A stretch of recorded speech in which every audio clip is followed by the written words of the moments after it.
Hey guys, what's up and welcome to my channel. My name's Chris and today we are at Lowe's again and we're going to be talking about the Craftsman branded hand tools and items from Stanley Black & Decker and see what their country of origin are. So if you checked out that first riding lawnmower, that T240, that's made in Martin, Tennessee, and these other two, the T30 and the T50, these are made in Willard, Ohio. So now let's go look at some of their hand tools. So the first part we're going to look at is the tape measures. These on the top row are all made in America with global materials, and you can see the ones below it, those are all made in a different country. They're made in Thailand, and the price point is quite a bit different between the two. So now when we go through the remainder of the hand tool items, know that 85 to 95% of the items are going to unfortunately be made in China. So I'll just tell you when they're not made in China. So I'll just be honest with you. I'm really disappointed with this, we'll say the second phase of the launch from Stanley Black & Decker, as I was hoping to see more manufacturing brought back to the United States, but I don't see any more made in the USA items. And looking at their crescent wrenches, their vice grips, their pliers, their needle nose, their jaw pliers here, they are all made in China except for one of the wire strips up top here, which comes in at a staggering $13 to $14 before any discounts or promotions. Those were made in Taiwan, but if you look around, typically something like that at Harbor Freight is like $4.99. They might even have a coupon every now and then that pushes those down to $1.99. So a lot of these items from the Stanley Black & Decker refresh are really just disappointing. And a lot of the pliers and some of the needle nose you can still pick up at Ace Hardware if you look toughly, that are made in the USA. Now, switching gears to some of the sockets in the socket organization, you can see that this organizer comes in made in Taiwan, while everything else, even some of their socket rails that look like the Torin knockoffs, those are made in China, which was really odd to me that they can get away with things like that. If we look at some of their impact sockets, all of those are made in China, with the one exception that this 7-piece half-inch drive Torx bit set, this was made in Taiwan.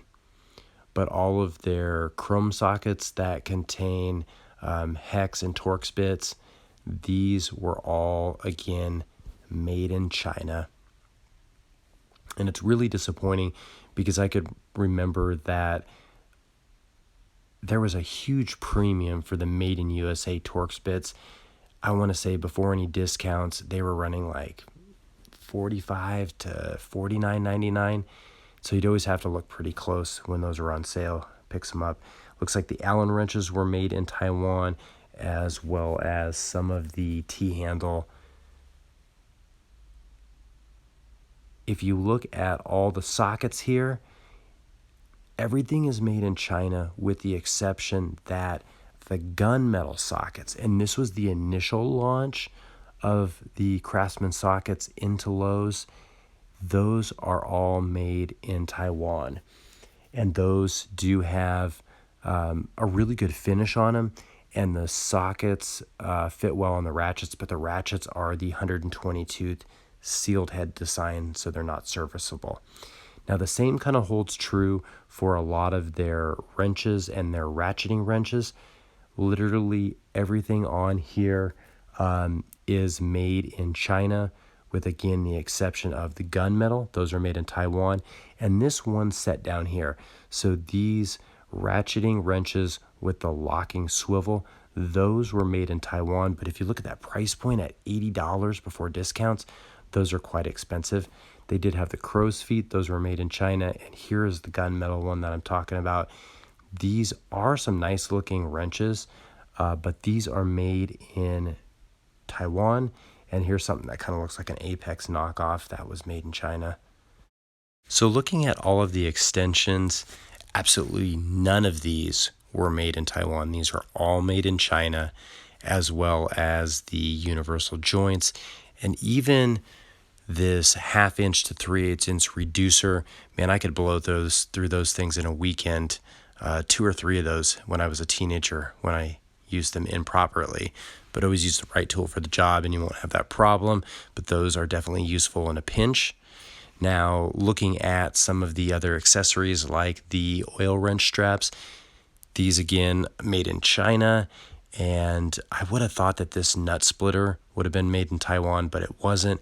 But what was made in Taiwan was this impact screwdriver, as well as the battery terminal ratchet that was made in Taiwan. But everything else here was made in China, except for the gasket scraper that was made in Taiwan. The snap ring pliers that pretty much everybody makes are junk, and those are made in China. Would recommend buying a good set of snap ring pliers. I hate snap rings, but you got to spend the money and get some good ones. The pinless impact swivel, those are junk. Those are made in China. And now let's take a look at the ratchets. So we'll start off with a long handle swivel. Those are made in Taiwan. They're really thick and chunky. I'd pass on those. The comfort grip, they're a little short, but those are 72 tooth made in China. The roto head and the stubby, those are made in Taiwan, as are the 120 tooth non-serviceable ratchets. Those are made in Taiwan. And the 72 tooth and the 36 tooth, those are made in China. So looking at some of the X-Acto snap blades, these are actually made in Thailand. So I was kind of shocked on that. I figured that would have been made in China, but it's not. And some of the replacement blades, those are actually made in England, of all places. So that actually really shocked me, but hey, learn something new every day. Tin snips, the aviation snips, man, I would have thought those would have been made in Taiwan, but they are not. Those are made in China. And then the box cutters and the razor blades, those were kind of a mixed bag. You could easily see which ones were made in America with global materials. Now this retractable box cutter, this again was an item made in Thailand. And I mean, it's a decent tool, but for 1648, I will have to pass. And even their knives that they had, those were all made in China as well. Now the screwdrivers, they're really easy to pick apart. They're all made in China except for the acetate handles. Now I will say this pick set here, this is probably the only thing that I really did like about literally everything that I looked at this weekend looking at the Craftsman line. I still didn't end up buying them, but I probably will have to own those in the next month or two.